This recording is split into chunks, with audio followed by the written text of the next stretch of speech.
Okay, good afternoon, everyone. I think that's okay. Is it ready to go, Katie? Okay, I'm Claire. I'm the Community Link Worker at Mind and Body. Some of you might have been to some of our sessions before, or you might be aware of us. There's a lot to cover in an hour. We could cover a lot of our content in a long period of time, but thank you so much for coming along, and I hope that you find it really useful. And I'll introduce you to Katie. Lovely to meet you all. As Claire mentioned, I'm Katie and I'm one of the team leaders here at Mind and Body, predominantly looking after the 18 to 25 pathway, but you'll find out more about Mind and Body shortly, and we're not just the age range. Thanks, Claire. Thank you. Obviously, it's quite a sensitive subject. Obviously, what goes on in the room here today will be confidential to us, no doubt, but it can be quite sensitive. Some of the things we talk about might trigger you in some way. If you feel you need to take some time out, we're more than happy for you to have cameras off, but it's always lovely to see your faces as well. But if you need some time out or need to contact us afterwards, please do let us know. For the purpose of the presentation, I tend to use parent, young person in terms of terminology, but I'm fully aware that obviously we work with a lot of carers. I myself work with parents and carers, including grandparents and wider family. And we do work with young adults up to 25, but just for the purpose of the slides, we tend to use parent, young person. As Jamie said, there should be opportunities for questions at the end and some reflections if you've got any questions. And if there's anything that you really would like answered, please do let us know. And if we can't answer it today, do get in touch and we can hopefully come back to you with that. And what we've done, we've separated the presentation. We've done an hour of delivery, but when you get the PDF of the slides, we've included quite a lot of other information, not just about our services and wider services, but some additional things that we just weren't able to include today. So you've got some things to explore afterwards following the session. Thanks, Katie. As I say, it's such a broad subject when we talk about self-harm and why young people might self-harm. We've tried to sort of narrow this hour down to key parts of our programme, and hopefully it will prove helpful for you. We've certainly tried to include how we manage risk. We'll be talking about our safety planning. And as I say, in section 2, there will be lots of information about accessing our services as well. Thanks, Katie. Amazing. So as I said, we'll tell you a little bit about who we are as Mind and Body. If the slide decides to come on the screen for me, that would be super helpful. We're a national organisation, so across England and Wales. Predominantly, you might know us as a drugs and alcohol service, previously known as Addiction, and obviously we've evolved through time, working with both young people and young adults, as well as parents and carers, as Claire mentioned just a moment ago as well. We now have our mental health services for adults, so our talking therapies, as well as our mental health services for young people, Mind and Body, which obviously is where we've come from today. So we've got a number of different tools in our tool bag, if you like, and we tend to work really, really well with all of those agencies on the screen. So if we're seeing young people and they are using alcohol or drugs, then we can link in with our partner teams. Likewise, when we're seeing 25-year-olds and maybe they need to be passed on to another team, we can do that quite smoothly for them, which is lovely. The point of today's discussion is really to talk about mind and body service, but also self-harm, and trying to unpick how to go about approaching that as a topic. And of course, we've probably all found and heard some myths around self-harm in the past. So you can see a few on there. I won't read them all for you, but one, for instance, is self-harm's only a girl thing. Absolutely not. Don't get me wrong. The statistics are definitely there to say that more females, more girls are coming through and accessing support. But that absolutely does not mean that self-harm is a girl thing. Self-harm always leads to suicide ideation. Now, this is a real big myth that we work really, really hard to try to banish. It does not, absolutely not. A lot of the time we do see young people who are self-harming, and there are some suicidal thoughts or ideation there as well, but they're not necessarily connected, and they can be very, very different for the majority of young people. I'm not going to talk too much about what's on the slide currently, but I just wanted to sort of give the nod to the NICE guidelines, and a little note for everybody watching that we very much take the information and the guidance given, and we adapt and reflect on our working practices in line with the NICE guidelines, and I'm sure you've all received full information around those quite recently. So thinking about self-harm, I think the first question we would ask ourselves is why? Why self-harm? Why do individuals find themselves self-harming? And something that we look at within the Mind and Body programme is trying to identify reasons. So each individual might find themselves sitting in a different category. So we've got things on there such as the want to try and gain control, possibly punishing themselves. It can actually, as bizarre as it sounds, become quite a self-soothing act. So actually the self-harm and then the self-care afterwards can be something that initiates and motivates them to do that in the first place. To feel real, to seek comfort, release and express unwanted feelings, which I guess would be the most common one, quite an obvious one, and avoidance from problems.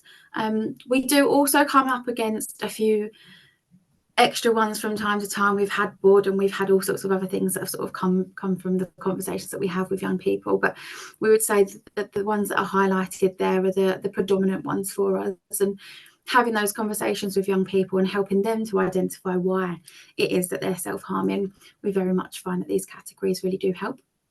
In line with that, obviously using the self-harm cycle that you can see there on the right hand side of the screen, we very much explore why these big feelings are there, how they then progress, and how it goes around in a cycle. So you might feel a certain way about a topic. We don't do anything about that. That's going to become emotional overload. We then might fall to self-harm or another unhealthy coping strategy, not just self-harm that we look at here at Mind and Body. Some sort of temporary relief from that activity or behaviour, and then we start to feel that guilt and shame about what it was that we've done or we've gone back to doing, and we're straight back up there to the big feelings again. So we very much use this cycle to sort of get an understanding with young people moving forward as well.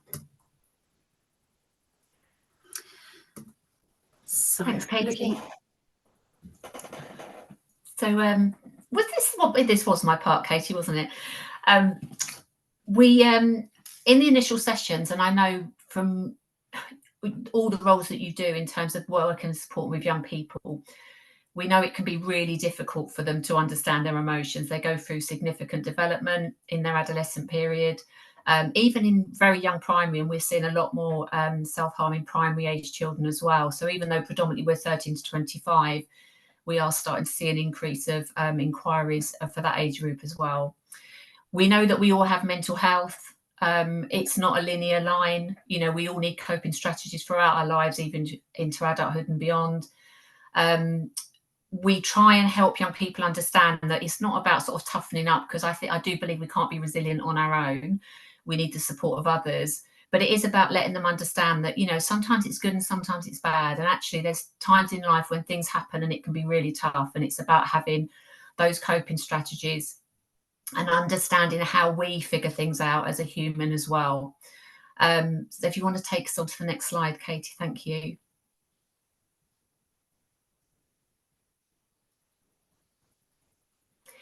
We touch a little bit on the adolescent brain with them, only to sort of discuss how they have these changes, quite significant changes, hormonally, emotionally, physically. We know that in terms of brain development, the parts of the brain that actually help us articulate and reason and regulate aren't fully developed into their 20s. Hence the reason why sometimes young people, it's not because they don't understand what feelings are or emotions are, they just don't quite know how to articulate them at time.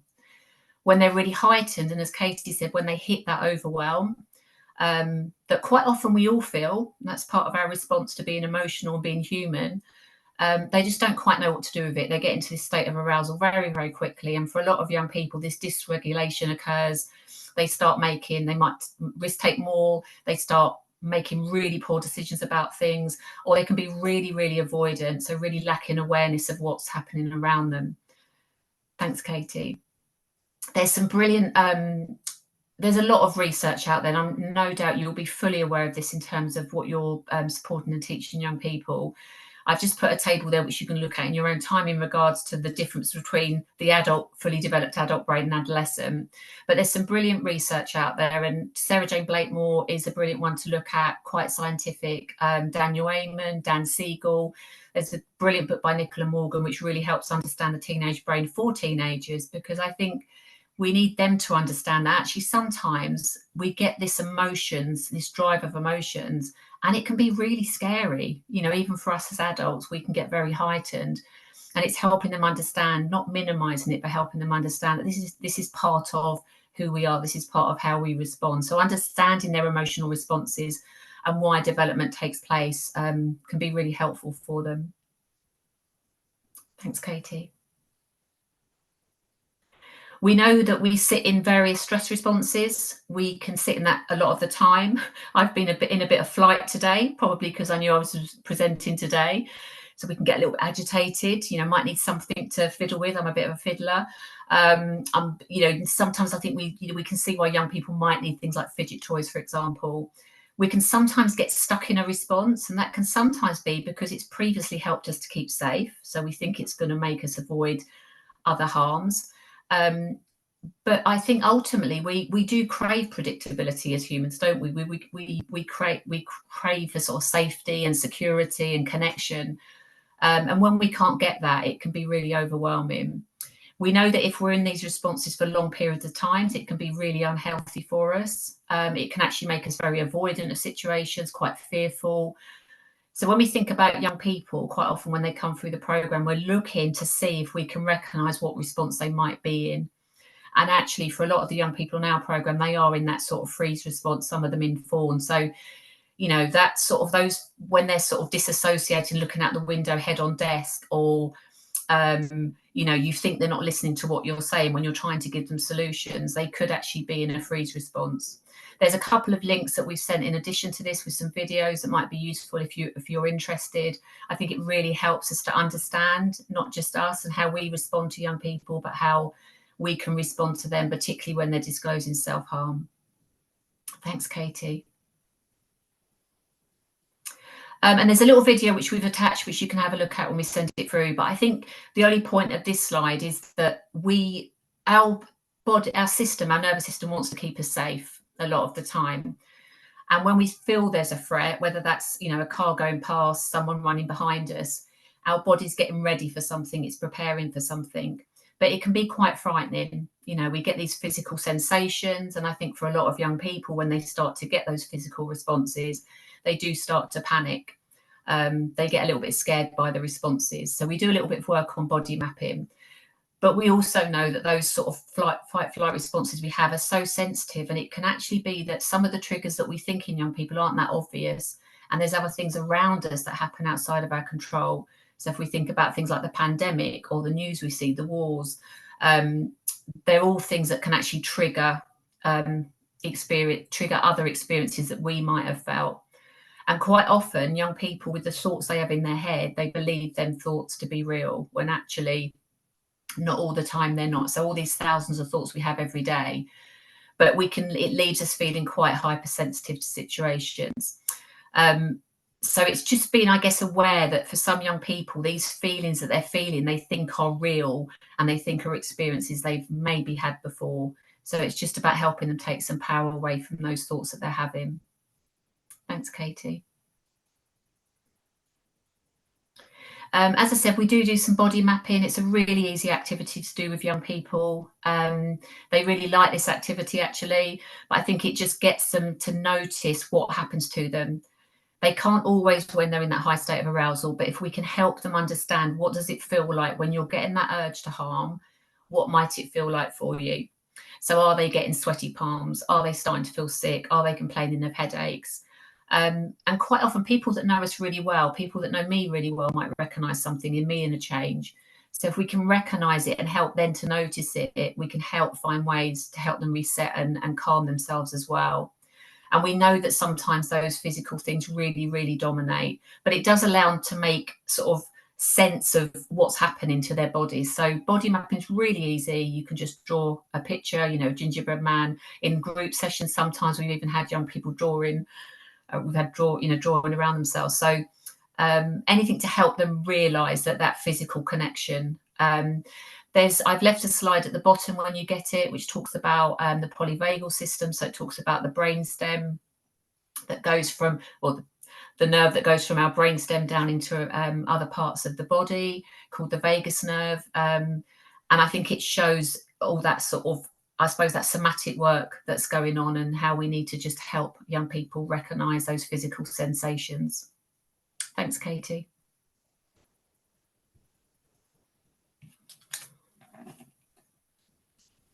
So moving on to how we support young people, and what we did here was just try to think about some of the things that we can say or how we can target the conversation. So I think going into a conversation with a topic around self-harm and well-being can be quite difficult from time to time, depending on who it is that you're having that conversation with. It could be emotionally charged as well, which is something to consider. So reflect on how you're feeling about the situation before you approach it. But we've got some examples on the screen there. So things like dealing with the feelings, the reason behind the self-harm as opposed to the self-harm itself. Take the focus away from what it is that they've done as a negative, and actually focus on why is it that they've done that? How are you feeling? What are you thinking about? Is there something else going on? The young people may not actually understand their feelings enough to describe them. So again, that patience and being very self-reflective and aware of how you might come across in that conversation, so that you're not pressurising the young person. Actually, they might need a lot of time. It may be that adding in some different resources, something for them to draw or write on or something else, might help them to try and sort of communicate those feelings as well. They might refuse to talk. Perhaps we're not the right person that they want to talk to at that time. We're not the right person for them. So we can look into different aspects. We could maybe have a consideration of who could be the right person. Are they working with somebody? Is it a professional? Is it us, etc.? But what we can do in that conversation is just guide them to open up. Again, just relating back to that no pressure element and time. It's very much about giving them some time. Don't worry if we don't always have a solution. It is absolutely not your job to be the person in the conversation with a solution. It's absolutely about the young person being listened to. And sometimes when they're being listened to, actually, they can be really reflective and come up with a solution themselves. So I think consider asking questions, asking them about how they feel, do they want things to be, how could they make that happen, what could they use, who could they use, etc. They can be really, really helpful standpoints for that conversation, for the young person to take ownership over that as well. Obviously creating a safe space, so thinking about the environment, thinking about how we're coming across, making sure we're sitting on a level with them, remaining calm and not being too shocked by what it is that they're sharing. So I think for some it can be shocking and it can be quite hard hitting to hear some of the things that young people are doing to themselves. It's not a very nice topic, of course, but absolutely trying to come across with compassion and interest as to why are you doing this, what's made you do this, as opposed to sort of coming across shocked and any judgment taken away from that conversation. Acknowledge the distress and acknowledge what it is that they're saying that they feel distressed about. Distress can be experienced from everybody on a different level, as we know. Something that's troubling me today may not be troubling you today. It might not be a big issue, but for me it really is. And I think that's something to really consider when you're going about these conversations with young people. And of course, at the bottom, their boundaries are still really important. So as much as we really want somebody to open up, we really need to make sure that we're starting that conversation by setting those boundaries, making sure that the young person is very much aware of where that information is going to be shared, where that information is going to go, or what that conversation may lead to. So being upfront, honest is integral.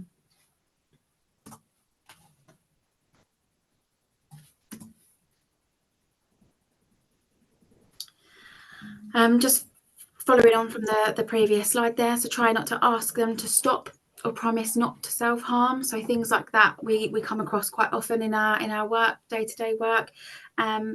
making promises is really, really difficult, because then actually it can create a larger problem whereby the young person feels as though they're then letting somebody down and things could actually escalate for them as opposed to getting better.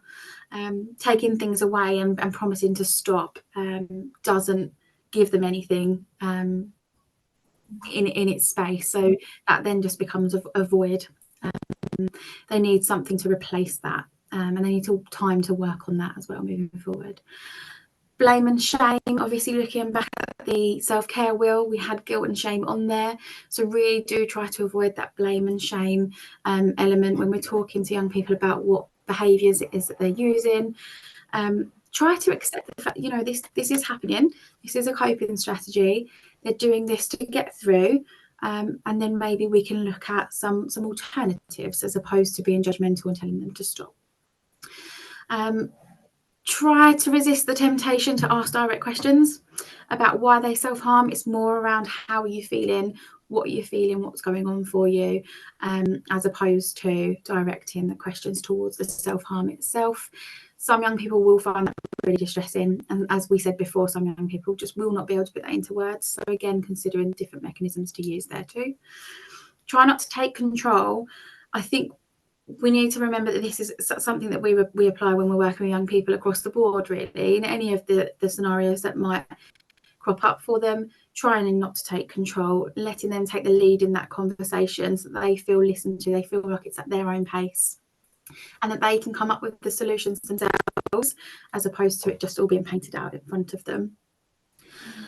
Try to avoid phrases like attention seeking, or this is just a phase. Things like that are really, really not helpful. Now, we have worked with some young people who have explained that, you know, I did actually do this because I wanted somebody to notice, wanted them to see that I was really, really struggling. But that's very different to attention seeking.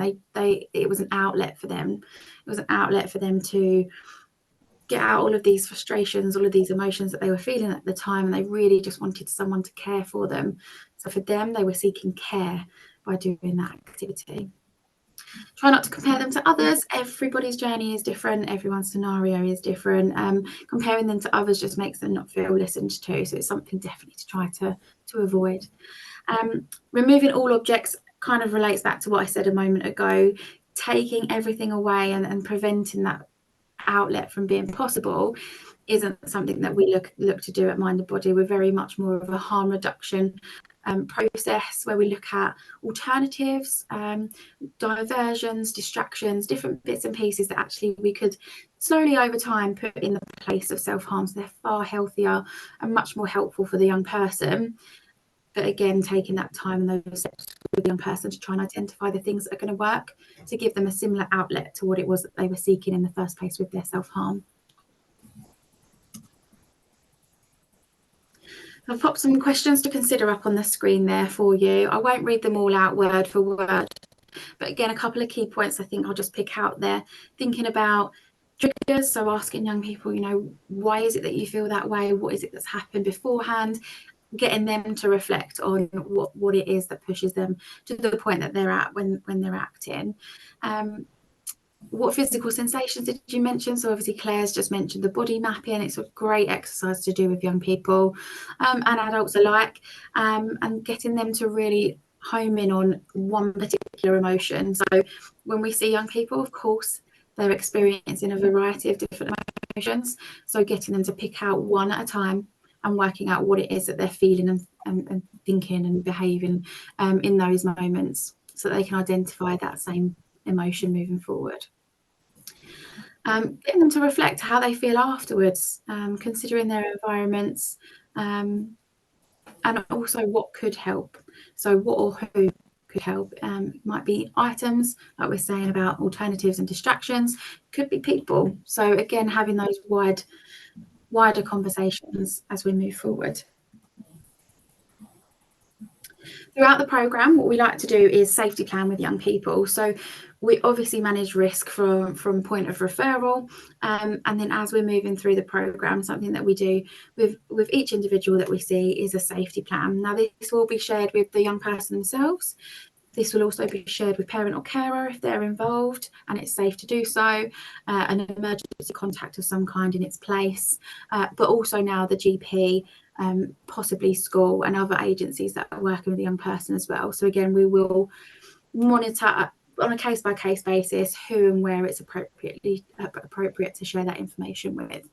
Now, on their safety plan, what we try to do again is pick out some of those things that I've mentioned previously, like triggers and warning signs. How do you know that you're feeling this way? How do you know that you're edging towards this overwhelm? And we try to put these things nice and clearly on their safety plan in their words as well, which is a really key thing to mention there. If it's in their words, you're sending a document to them and then they'll be able to relate and use that document moving forward. If we turned it into our terminology, maybe not so much. On there, we comment on how to keep safe. So whether that's around first aid elements, distractions and diversions, or other methods for them to try and keep themselves safe. Self-care, so to do some of the things that they enjoy, some of the things that they're going to get pleasure from, to add that balance back into their life. It isn't always that negative side of things, as Claire mentioned at the beginning. And we also look at strengths and hopes, so actually looking at how do other people see you? What are the good things about you? It's not all bad. What have we got to look forward to? What's going on in the future? And it could be really minor things, possibly meeting up with a friend for a coffee, or it could be that holiday that's been booked for the past year. It might be finishing school. It could be seeing a family member that you've not seen in a while. So again, just thinking about what that looks like to that young person. What I might think of as something that I'd look forward to is quite big to me, maybe very, very different to somebody else. So again, just considering the individual as you're making the plan. It's very much their plan. Also, we look at trying to determine the risk. So asking if they feel safe, whether they're able to stop, whether they are able to keep themselves safe. Are they able to do some of these things that we've suggested on the plan? So making sure that this is actually measurable and achievable for them. Talking to them about harm minimisation. So again, giving them the similar information to what we're talking about here today. It's not about taking it all away, but it is about doing something in the safest possible way. So we know that they're probably telling us I'm self-harming in this way. We're going to be saying, okay, so how can we do that but slightly more, safe to begin with, before we then move into the distractions, the alternatives, etc. And ensuring other professionals are involved. So as I mentioned, we'll be sharing the safety plan with other agencies that are working with the young people at the time, and that will be monitored as we move through as well. And if they're updated, again, those agencies will be updated alongside that.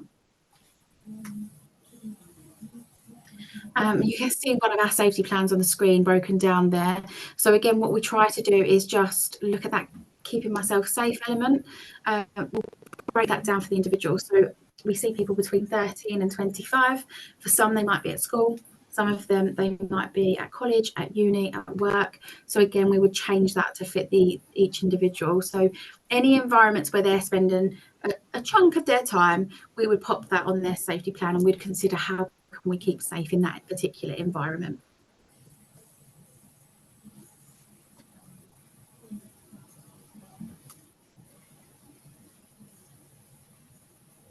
Okay, over to me. Thank you. One thing I was going to say actually about the safety plan as well is a really good point that Katie made about timings and where they are, because quite often, for example, if we think about key people at school like yourselves, a lot of young people will highlight a member of staff that they can really relate to, that just resonate with them or give them that sort of holding space. So it's really important that we get names of people as well, but specifically times as well, because if a young person's thinking of hurting themselves at 3 o'clock in the morning, then having Mrs. Smith at school isn't going to be any good at that time. So sometimes actually highlighting key times, key people, so it's very specific. And for some young people, we did visual safety plans as well, so it might be easier for them because it has to be accessible and fluid for them. Sometimes it's good to have the paper version that we provide, but actually get them to draw the different places. And actually it's a good way of highlighting where there aren't those protective factors as well.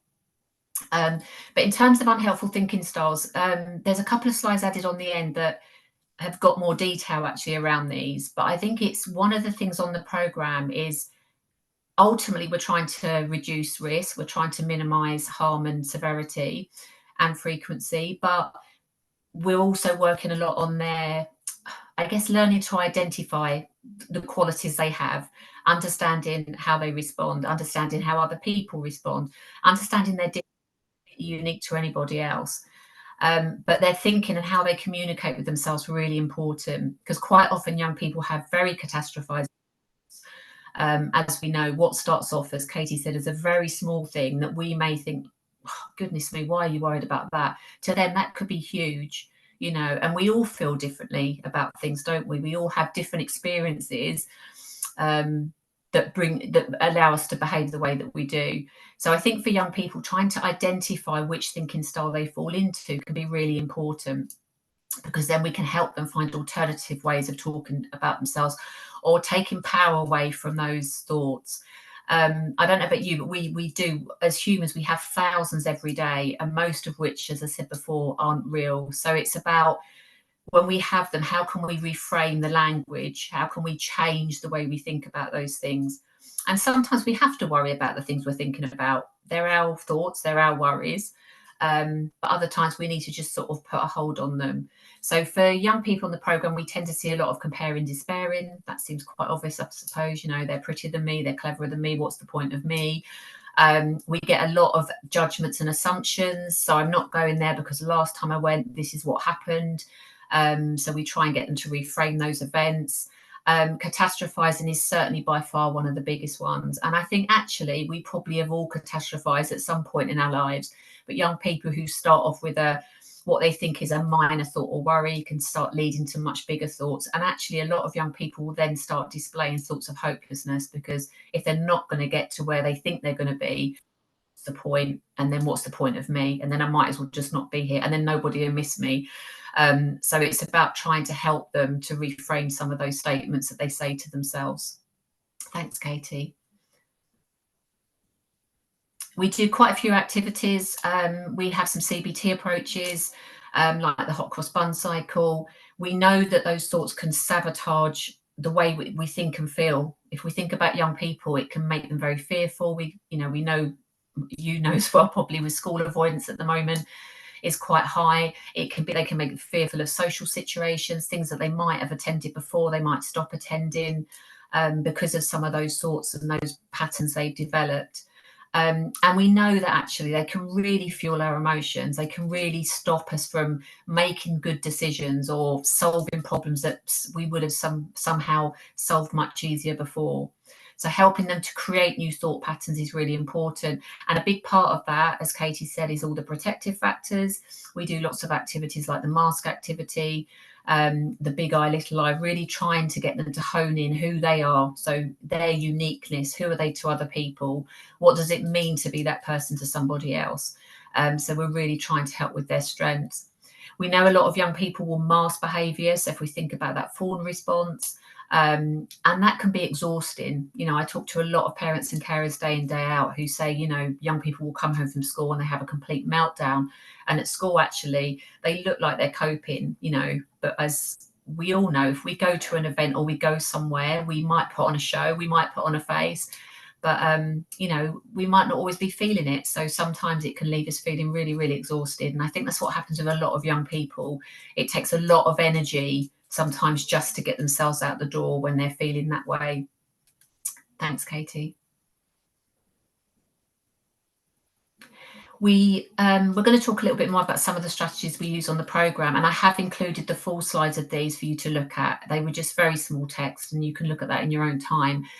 But Katie mentioned earlier about the self-harm cycle and why young people might self-harm. And we look at 6 main headings, actually, and these can be really helpful in trying to establish the motivation behind a behaviour. So sometimes triggers are really, really obvious. You know your students really well. You might know there's been a breakdown in family dynamic. There might have been some loss. There might have been, stress within an environment at school, a bullying incident, or a group of friends they've fallen out with. But sometimes it's less obvious. We don't always see it, particularly those young people where they're masking. But if we can help them to understand what's causing these urges, what's causing these behaviours, it can be really helpful. They can fall into more than one of them. Katie mentioned about expression of emotions. That's certainly by far probably one of the most common. The feeling of control. So a lot of young people might feel completely out of control of their lives for whatever reason. So the way that they behave in terms of cutting, for example, or the way that they sort of present themselves in terms of that wanting to be cared for, that wanting to be comforted. The feeling of control actually is an interesting one, because we know that if a young person is cutting, it's something they can control in the same way they can control what they're eating or what they're not eating. So we do see quite a bit of that as well. Wanting to punish themselves, so they might feel they're a burden, they might feel they've let someone down. We've got a lot of young people now where high expectations that they set themselves, which I think society has sort of created that a little bit as well, hasn't it, for all of us. But that's really hard for young people, where they just never feel like they're good enough. If we have such high expectations of ourselves, then we're never really going to feel like we're good enough. So a punishment is sometimes the way for young people. Wanting to see blood wounds and scars, some young people will present with them. They will quite happily show them. They want you to see them. They want to see them. For a lot of our young people, it's quite hidden. So they will cover up, they might hide them, and you might only just notice. They might not even tell. You might just notice when they start scratching and then they lift their sleeve up. But we do have some young people that do actually want to see it, and they do use it as a coping strategy well into adulthood. And then the feeling real is young people who may be in low mood, quite disassociated. It can help them feel something. If they feel quite numb, it just gives them a feeling or a sensation. So trying to understand them is really, really important. And we know that stopping a coping strategy is really, really difficult. So we're not advocating young people to have things to hurt themselves with. That's not what we want at all. But we have to consider that some of these young people might have had this as a coping strategy for some time. So it's about how can we minimize that harm. And actually within the school setting, we know how incredibly difficult that is. I think this is why I think we're sharing the self-harm guidance later with NICE guidelines, because the big emphasis was on supporting schools and parents and carers, because we know how difficult it is. You have a duty of care for lots of young people. We can't possibly have things they're going to hurt themselves with. We understand that, but young people are creative and they do find things. So, for example, if at home we remove something, they might find something else to replace that, but they're still unhealthy. Thanks, Katie. So just looking at a few strategies here we've popped down. We complete something called a self-care wheel. You might be familiar with that as part of the programme, and it's something that actually we would refer back to throughout the programme moving forward as well. So we might complete that initially, and then actually as we start to develop or life can change from time to time, it's an active document. So it's really good to come back to and maybe have a think about where things might sit on that wheel for each individual. Considering different aspects, again, thinking about those outlets and what we get from different activities that we partake in. For some, listening to music might be quite a personal thing, whereas for others it could be maybe a psychological thing. It's quite a calming element for them. So again, considering those different elements there. Different techniques. So we will look at things from breathing to mindfulness, to the various different strategies and techniques that we've got within the workbook. In our face-to-face groups, we offer aroma dough and glitter bottles, stress balls made from balloons, and various other bits and pieces as well. So again, what we're trying to do is create a safe environment for young people to try these things. If we try to make them, we might find something that actually really works for them. It could be the activity itself, it could be the item that they're left with. So again, it's finding what it is that's working for them. Relationships are so important, a huge protective factor, as I'm sure you're all aware, for so many young people, whether that's friends, family, whether that's being able to attend different clubs or associations with different things that they're interested in. They can be really powerful and give young people a sense of being and purpose. So again, if things are going wrong for them in terms of relationships, we can see how quickly that can become a risk factor for them. Affirmations and actions. So we very much look at Big I, Little I, as Claire mentioned earlier, which is one of the strategies we use throughout the programme, really homing it in on what it is about that young person that is positive. So sometimes we talk about just standing in the mirror and being able to say those great things to yourself. you can't just do that. I mean, if you can, brilliant. Kudos to you if you can do that, and you can stand up in the morning, talk to yourself in the mirror, and then leave the house feeling more positive. But for some young people, we need more of a process. So that's where Big I Little I will come in, and we can talk about the realistic things, the things that people can't take away in terms of their identity. And then that spears off into different words and affirmations. Setting goals is something that we do throughout the programme, but also something that we encourage young people to do throughout different aspects of their life moving forward as well. And very much focusing on breaking that up into small steps, making those goals really smart, and really considering how and what we can use to make those things achievable. Tangible items, so again, Claire mentioned fidget toys and how they can be really helpful. I've already mentioned sort of glitter bottles and aroma dough and various other things, but even thinking about adults, so obviously we have our older pathway. Fidgets are still there, they're still helpful for that age range, so I think they can maybe get a bit of a bad rep sometimes for the young people. They can be quite colourful and out there and seen as a distraction from time to time, but actually I think they've moved forward somewhat, and there's a lot of discrete versions around now, and there's a lot of different things that young people can try, so finding again the right thing that works for them, whether it be an item of jewellery or something that they can make themselves so they can take that care of it. It could be an option that could be really, really helpful. Expression and relaxation. So again, considering different apps. So we talk to young people about apps that we would recommend.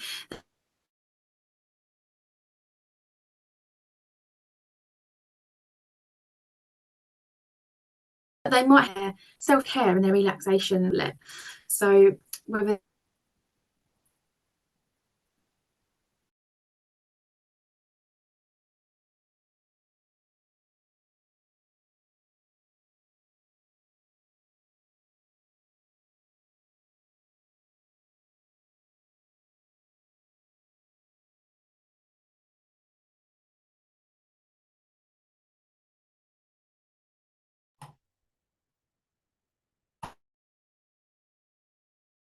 individual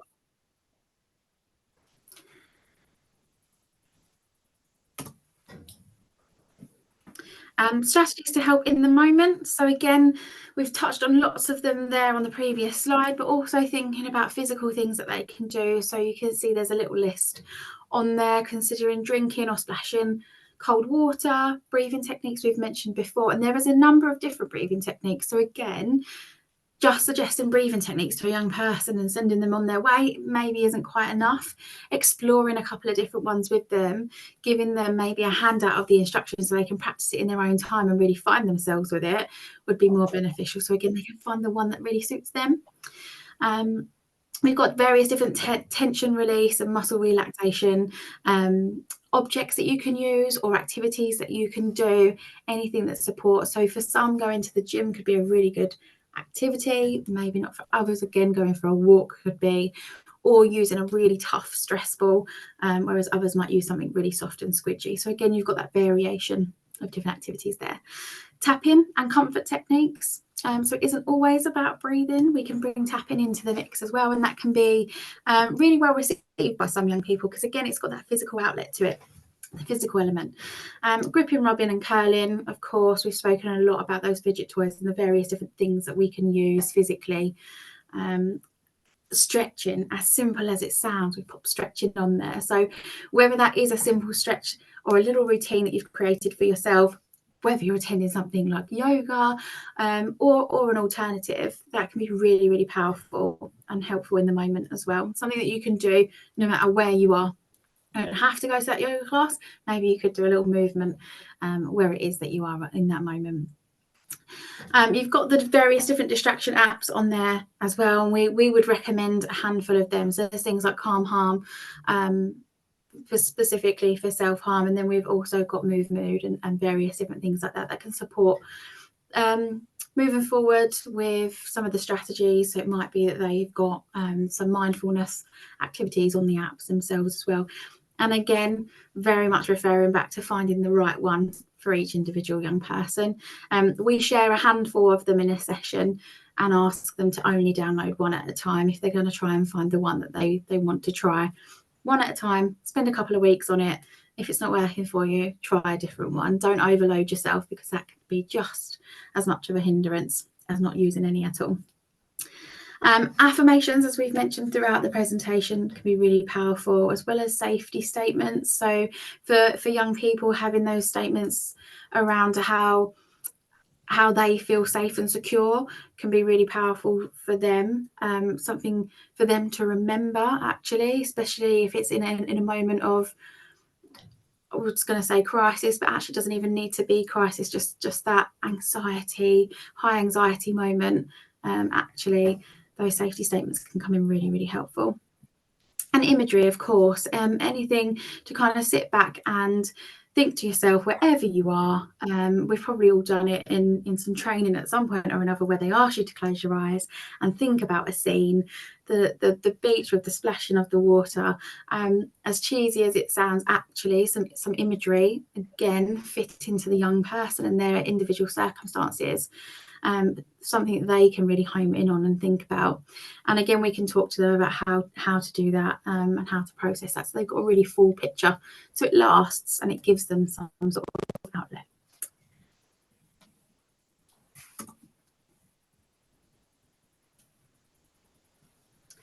Strategies in terms of communicating with young people. So again, sort of referring a little bit back to what I was talking about earlier, that acknowledgement with young people. So when we're working with young people, they need to feel acknowledged, they need to feel listened to.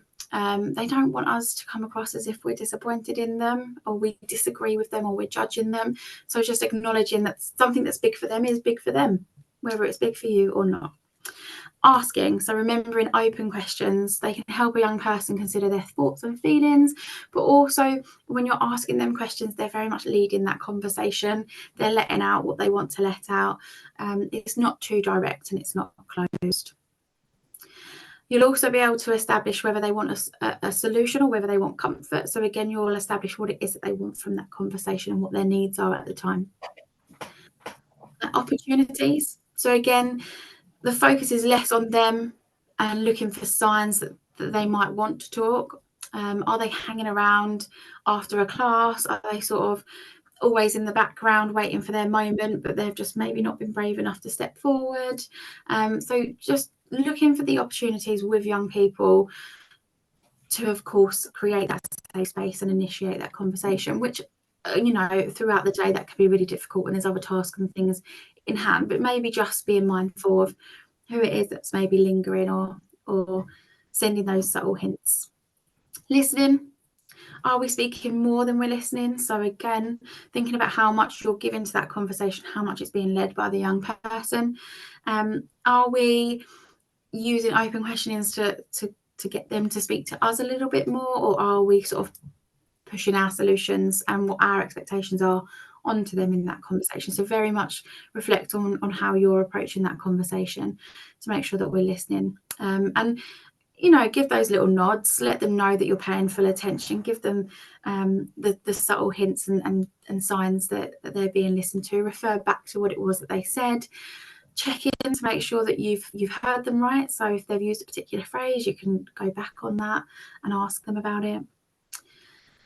Modelling, so sharing and naming our own emotions can normalise talking about our feelings. Very much refer to yourself, but in a way that it's not making the conversation about you or somebody else. It's still very much about that young person, but you can kind of show an understanding of what it is that they're sharing. And timing, of course, kind of mentioned it there in opportunities. Time can be difficult from time to time, but choose your time wisely and make sure that they have time. They feel as though they have time. If you're constantly clock watching, they're going to know that, they're going to pick up on that, and that's going to be really difficult for them to start to open up. That can be quite a slow process for some young people. So again, not pressurizing that scenario and being aware of the time. If you can't see them in that moment where they've suddenly taken the opportunity and they've been brave to reach out, set some time to meet up with them again, where you've got a substantial amount of time to see them, to meet their needs. And I suppose you can always end those conversations on something that's going to support them. What can we do to remain calm? What resources have we got to hand now? And what can we come back to at a later date if needed?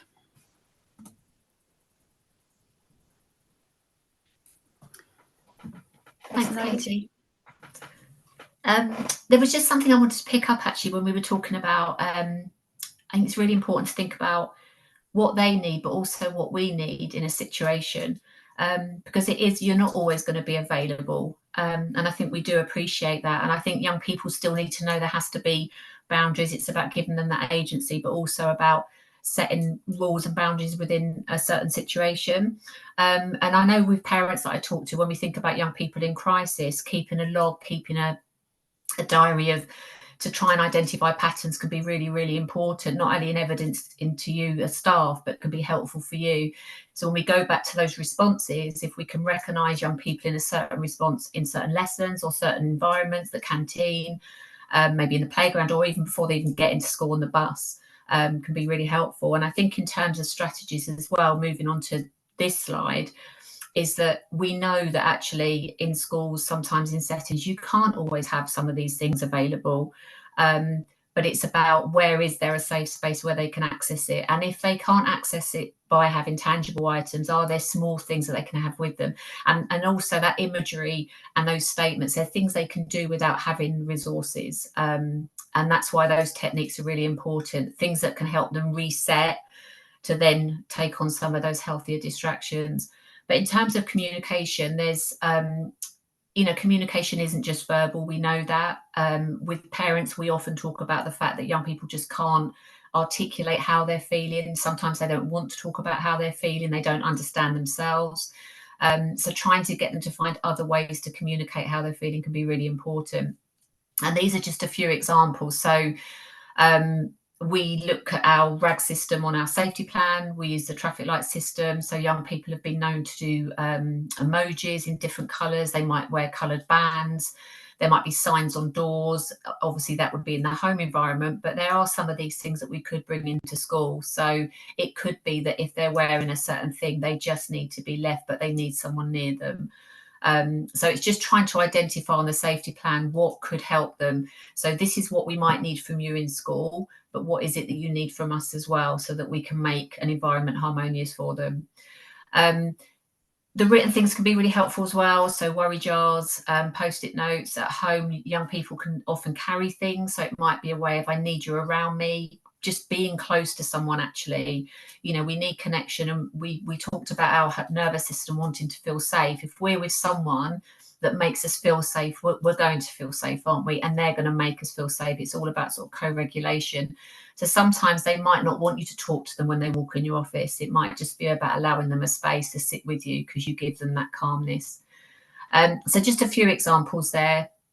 But again, it's about the environment, isn't it? It's going to be different for every environment, whether that's in the home or education or work. So it's about just finding things that work for them, really. Thanks, Katie.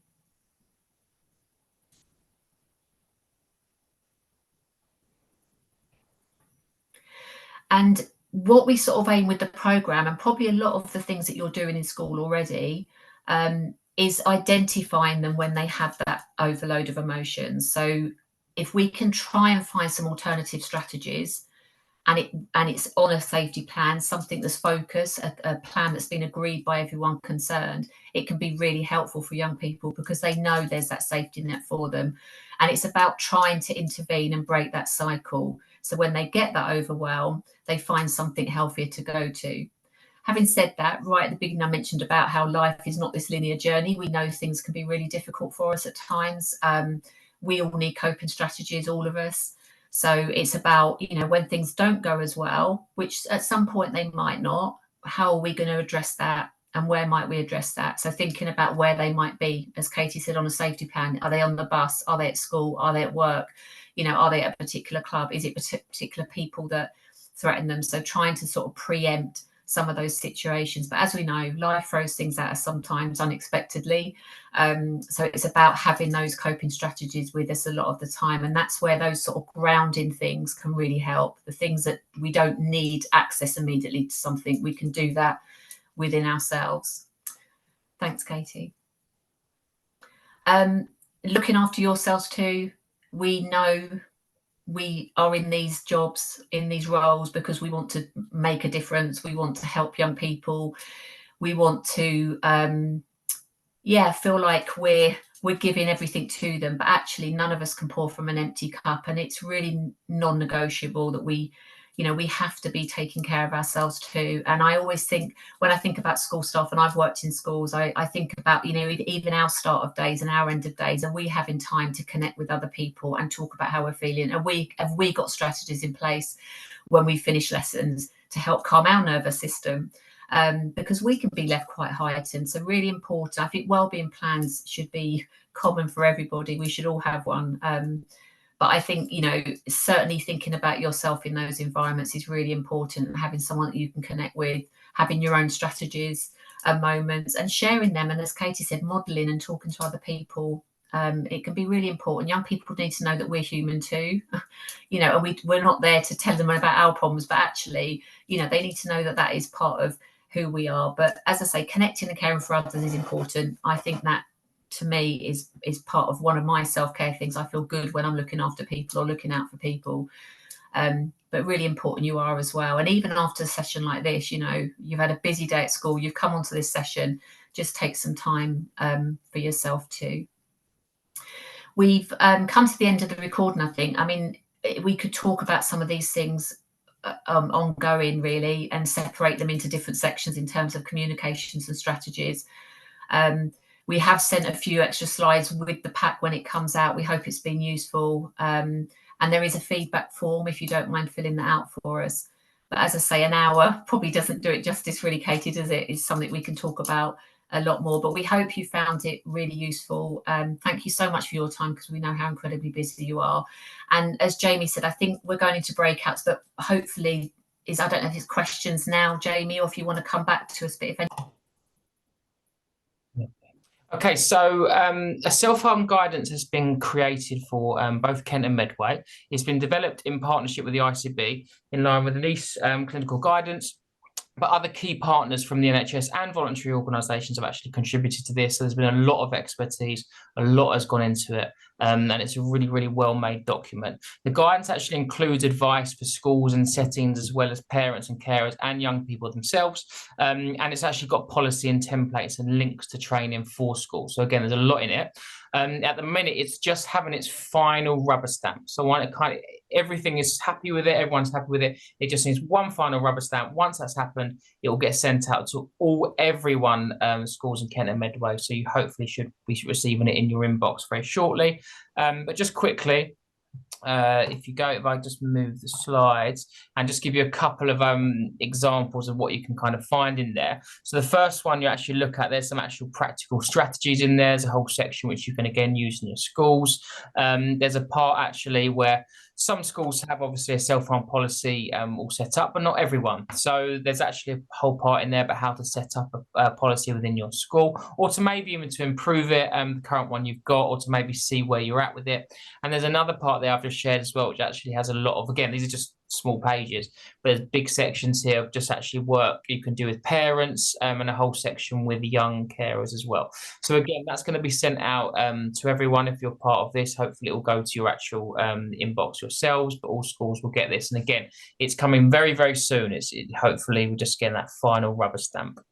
Okay, so I'm just going to stop